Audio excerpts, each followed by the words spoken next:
Galbūt tau bus sunku suprasti ir tikėti tuo, ką rašau, bet iš tiesų tai viskas, kas liko nesugriaunama ir tikra. Po to, kai palikai gyvenvietę ir apsisprendei ne gintis, bet gyventi. Kas yra gyventi? Šalia kitų keistų ir nesuvokiamų dalykų bei įvykių mus ypač prislėgė šisai. Po neramios kankinančio atodrėkio nakties, miestus ir kaimus, nežinia iš kur, užplūdo šiurpios užgavėnių kaukės. Dabar jos tyko mus visur, visur mus seka, jų pilnos gatvės, medžiai ir langai, jos sėdi už mūsų stalo, valgo mūsų duoną ir mes žinom, kad jos netruks apsigyventi mumyse. Jų balsas skamba mūsų žodžiuose ir sunkiai išsikovotame rašte. Mes galim saugiai kalbėtis tik su mirusiais, ne su gyvaisiais. Mūsų vienintelis atsakymas į viską. Kur čia? Ir niekad mūsų neišdavusi tyla.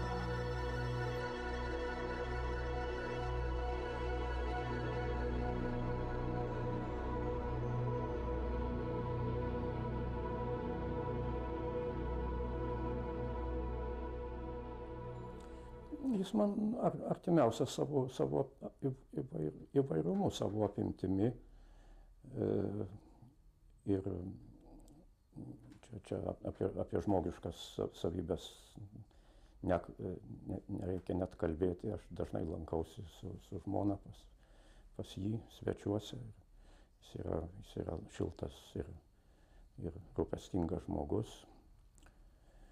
Bet poetinių tekstų plotmėj, tai aš juose daugiausia randu visko negu kitų autorių, ko man reikia. Visko ko? Viso ko. Ir intensyvios emocijos, intelektualinės analizės, santykio su istorija, metafizinių užuominų, visa tai, kas kitur išskaidyta, čia būna sukondensuota.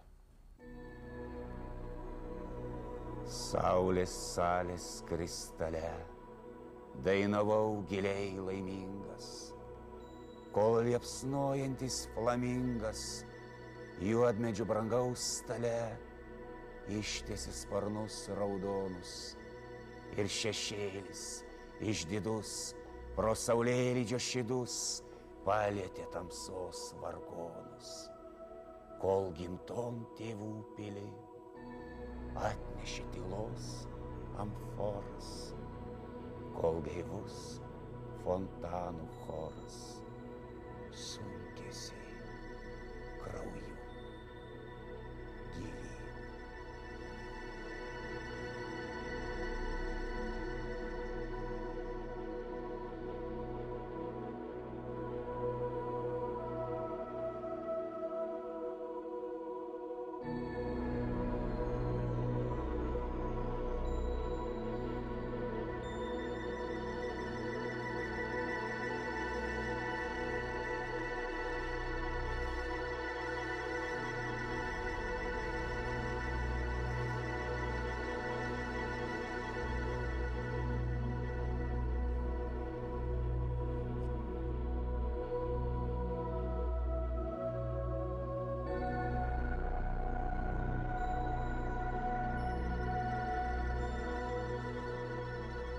Nužemintųjų generacija buvo įvairių žmonės ir temperamentų, ir literatūriniais polinkiais, ir gyvenimo būdų.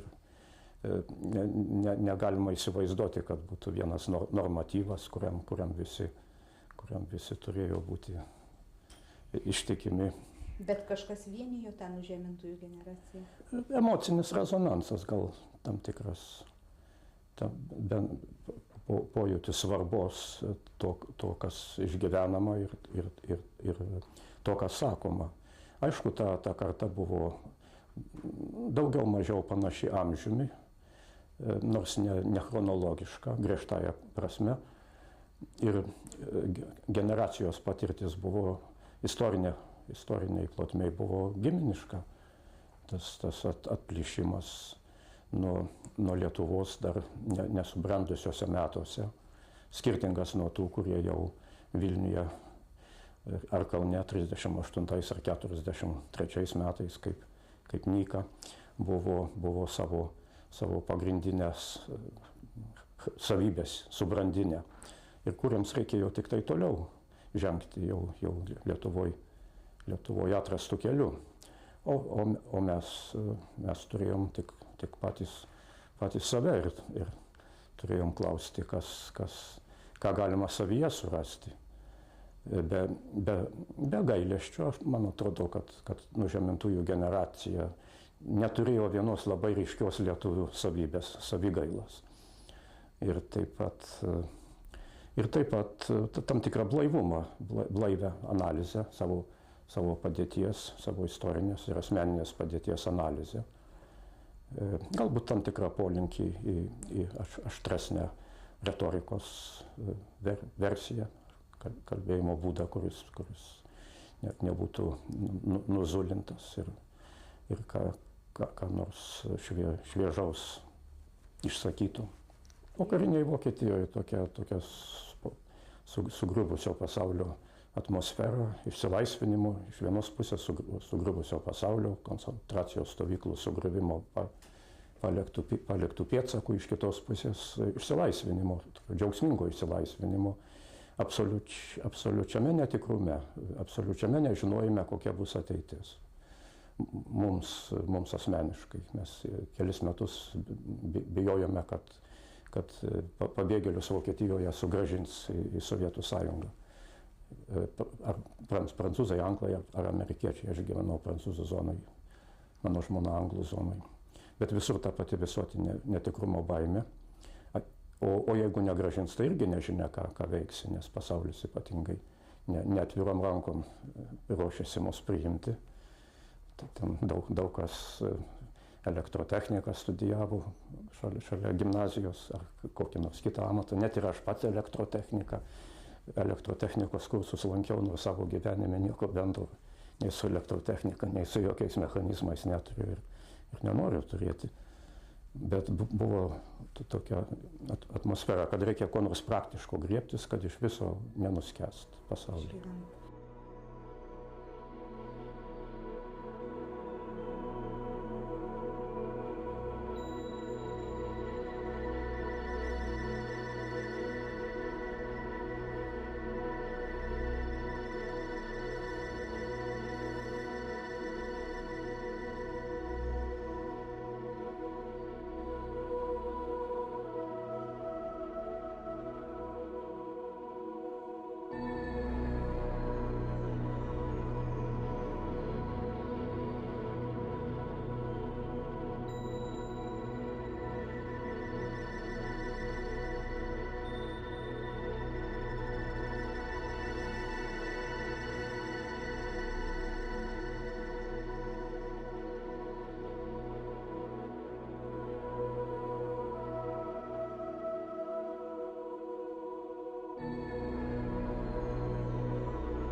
Aš pasiėmiau visą gyvenimą sunku ir laukais išėjau kūčių naktį namo. Prie pažįstamų guobų man ašaros sunkis, rūsčiai skundės keliai, slegiami vienumos. Sunkios mintys man degino apsnigtą galvą, jie visi ten susėdę už stalo liudy. Ir klupdamas bėgau į gimtąją kalvą su užkeiktu sidabro varpu jos širdį ir šaukiau nuo snieguolių ir vėjų apsvaigęs, kas atlygins už juos, kas išgelbės namus. Aliejus ir kraujas spingsulėje baigės, pašarvota šviesa išauginusi mus. Aš jo eiles esu interpretavęs praradimo ir įsitvirtinimo terminais. Bet galima juose surasti labai daug ką. Nyka yra be galo įvairus savo poezijos apimtim. Ir ne vien savimi domisi, bet ir skirtingom egzistencijos rūšim įvairiais laikotarpiais. Be galo įvairus, bet kita vertus labai vientisas. Ir per visą savo gyvenimą jis kažkaip vienas žmogus, tas pats žmogus išlieka. Ir viską apima savo didelę įvairovę. Man svarbiausia jo poezijoje galbūt buvo tas tikslus jausmo ir egzistencinio pergyvenimo užfiksavimas. Priešingybė dažnai lietuvių poezijoje pasitaikančiam apytikriam plepėjimui, dėl kurio visa lietuvių literatūra turbūt daugiau kenčia negu dėl bet ko kito. Tikrai daugiau negu dėl socialistinio realizmo naštos. Tas apytikris plepėjimas. O Nyka ir Radauskas tuo atžvilgiu visiška priešingybė buvo savo disciplina.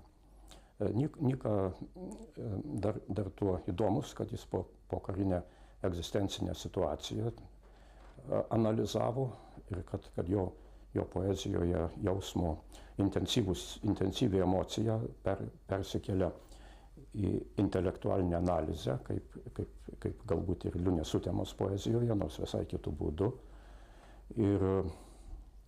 Ir kad visą laiką įsiskverbia pro poetinius tekstus kažkokia metafizinė kontempliacija, netapdama teoretinių dalykų, bet visą laiką likdama nujaučiama, užčiuopiama poetinėme tekste,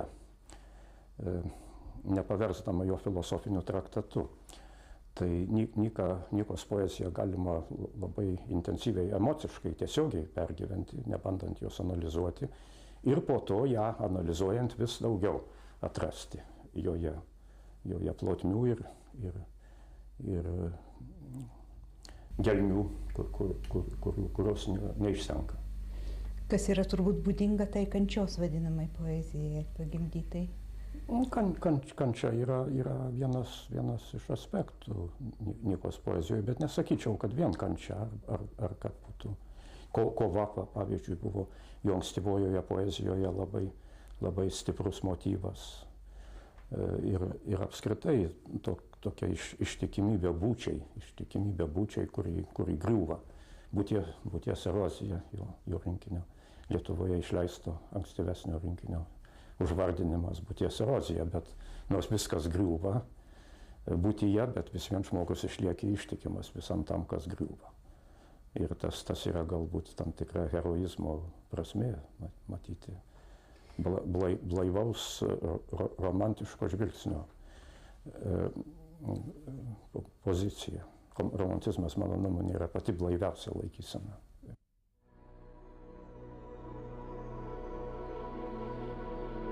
Ten viskas buvo kaip kadais. Rauplėtas sienas degino birželio saulė. Ties šventorium ošė liepos. Tik grindiny, prie žvejo prekystalio, trūko 2 akmenų. Jie buvo išimti, kad niekas nematytų kraujo, nes kraujas kalba.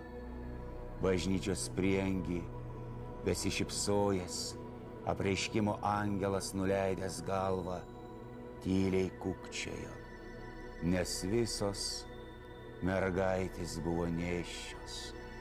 Kuosa apsigobus juoda, senos mados skara tupėjo ant karnizo. Aš ieškojau duryse pažįstamų veidų. Vieni dar tebe buvo žmonės, bet kiti jau buvo tapę gatvių dulkėmis, prikritusiomis žiedlapių. Pro gimtą namą praėjau neatsigręždamas, nes mano kambarį girgždėjo svetimo, kaip maras vaiko lopšys. Sustojau tik vienybės aikštėje prie šulinio. Vandenį dar tebe buvo tavo akys. Apirusi medinį rentinį kaip mus dengė samanus ir kiaurų puoduku mes juo dar gėrėme. Nedarniai švilpė vasaros fleitistas vėjas.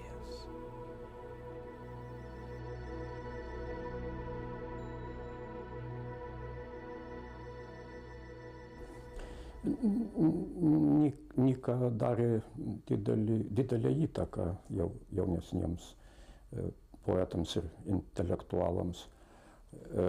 Prisimenu iš jo kritikos sakinį, kurį cituodavom steigdami studentų santarą. Pasaulį turime atsinešti ir pasodinti savyje, kad mes patys būtume tas pasaulis. Tai, o poeziją skaitydavom kaip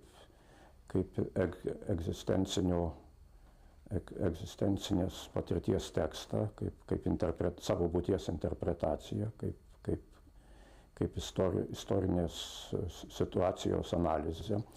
Nykos poezijoje yra labai daug istorinės situacijos analizės. Jis nėra uždaras, kartu labai intimus, labai asmeniškas, individualus.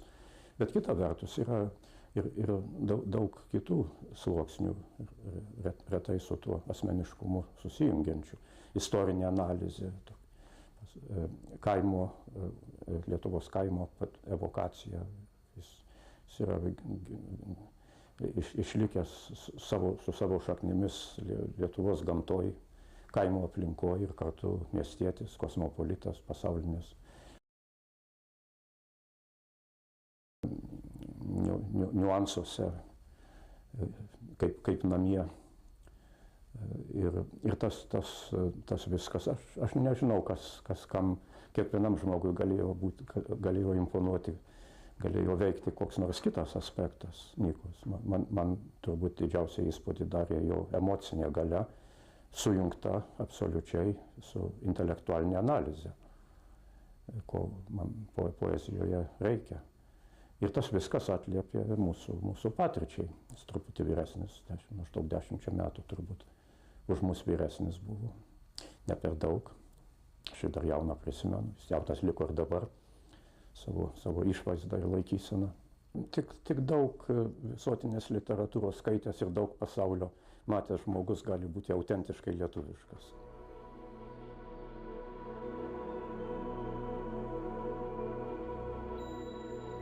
Parėjęs neradau namų, tik tai pėdas, vaiduoklių lietuje ir vėjuos, tik gluosnio liemenį, užgijusias žaizdas ir medžių runom švokščiančias alėjas. Neberadau tenai nei vakaro, nei jos, nei gobelene raudonos medžioklės scenos, tik veidrodį po gluosnių ant vejos. Benamis rankos nuimta nuo sienos, tik veidrodį, išsaugojusi vienumą ir jos plaukų spindėjimą bežadį.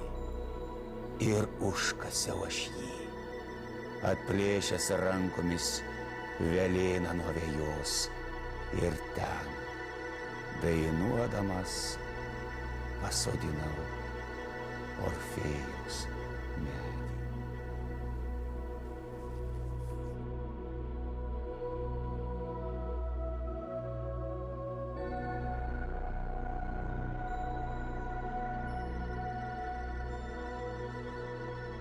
herojinė laikysena būdingesnė ankstyvojai Nykos poezijai, kuri susisieja su Vytautu Mačerniu ir jo mirtimi, Marš Funebr ir panašiai.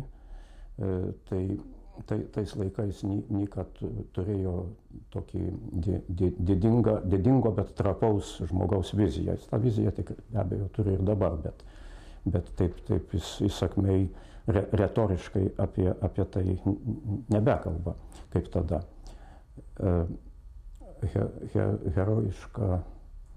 Herojiška laikysena išeivijos poezijoje tai yra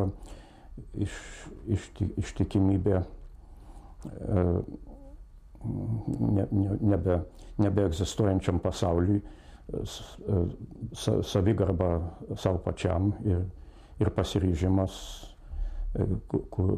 kūrybiškai ir analitiškai neprarasti energijos pasaulinėme lygyje, save išbandant. Gal tokia būtų viena iš heroizmo literatūroje sampratų. Bet apskritai kritikai, man atrodo, apie Nyką nėra pakankamai sėkmingai pasisakę. Kažkaip jis liko neužčiuoptas pakankamai tiksliai ir čia galbūt tik tai Skrupskelytė ir Venclova yra sėkmingiau jį analizavę, o dėl kitų aš būčiau šiek tiek skeptiškas. Gal čia tas reiškinys, apie kurį sakoma, truputėlį praaugęs mūsų laikmetį? Gal todėl?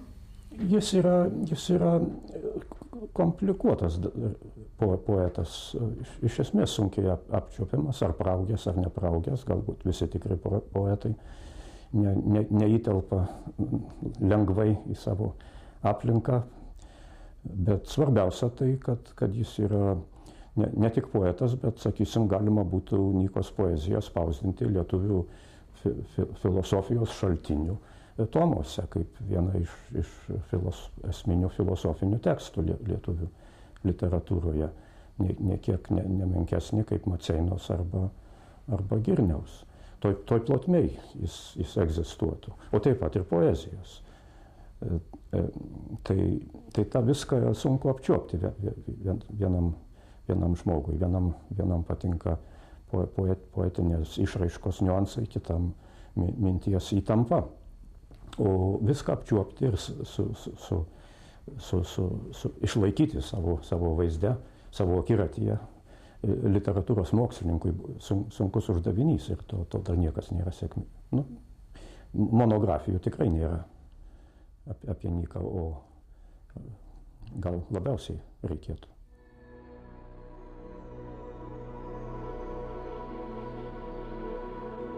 Miestas, išraižytas juodame saulėlydžio metale, vadinasi prisikėlimas.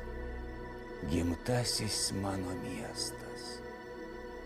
Didžiulis skurdo ir neapykantos nimbas supa jį magnetiniu ratu, kuris tartum planeta sukasi kietai, užspaustos mano motinos akies orbitoje.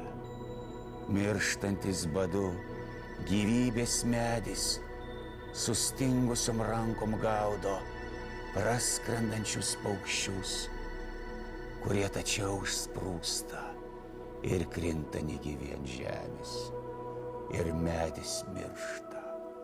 Saulė, anemonas prie suvytusios kaktos praslenka pro violetinį šulinį. Kraujo dėmės ant žemėtos slenksčio, sniegas ant blakstienų, langas be veidų. Pamišę durys tyliai dainuoja prie sienos gulėjusios mergaitės plaukus ir krūtis. Miestas, išraižytas juodame saulėleidžio metale, vadinasi išnykimas.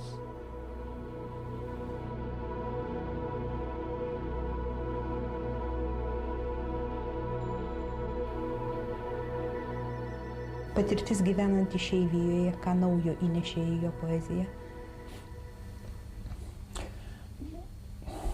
Sunku būtų pasakyti, jis labai, labai aktyvus išeivijos veikloj nebūdavo, daug nekeliaudavo. Aš galvočiau, kad kelionės kaip rabinui Gaonui 18 amžiuje buvo atgaila už nuodėmes. Nežinau, ar Nyka tiek toli eitų sutikdamas su manim, bet gal ir nelabai toli būtų nuo tos pozicijos, bent jau šiuo metu. Išeivija, aišku, žmogų paliečia, nori ar nenori, gali ją nagrinėti ar nenagrinėti, bet tam tikras ištuštėjimas aplinkui žmogų vyksta ir į jį reikia reaguoti, jį reikia interpretuoti. Man atrodo, kad tai vienas iš būties erozijos aspektų, nors ištuštėjimas vyksta ir kitur, nereikia tam nei išeivijos. Pasaulis, aišku, labiau atsiveria išeivijoje, jeigu norima tą pasaulį matyti. Nors dauguma išeivijos rašytojų nežiūrėjo į pasaulį ir pasiliko savo pačių rate. Čia Nyka išimtis, Algirdas Lensbergis, Kostas Ostrauskas, dar vienas kitas, kurie tikrai su pasauliu grūmėsi. Norėčiau būti tik padėklas prie tavo durų slenksčio, kad eidamas į vidų neprineštų svetimų dulkių, svetimų garsų. Ir taip gyventi tik tavo dulkėse, tik tavo pėdų aidė.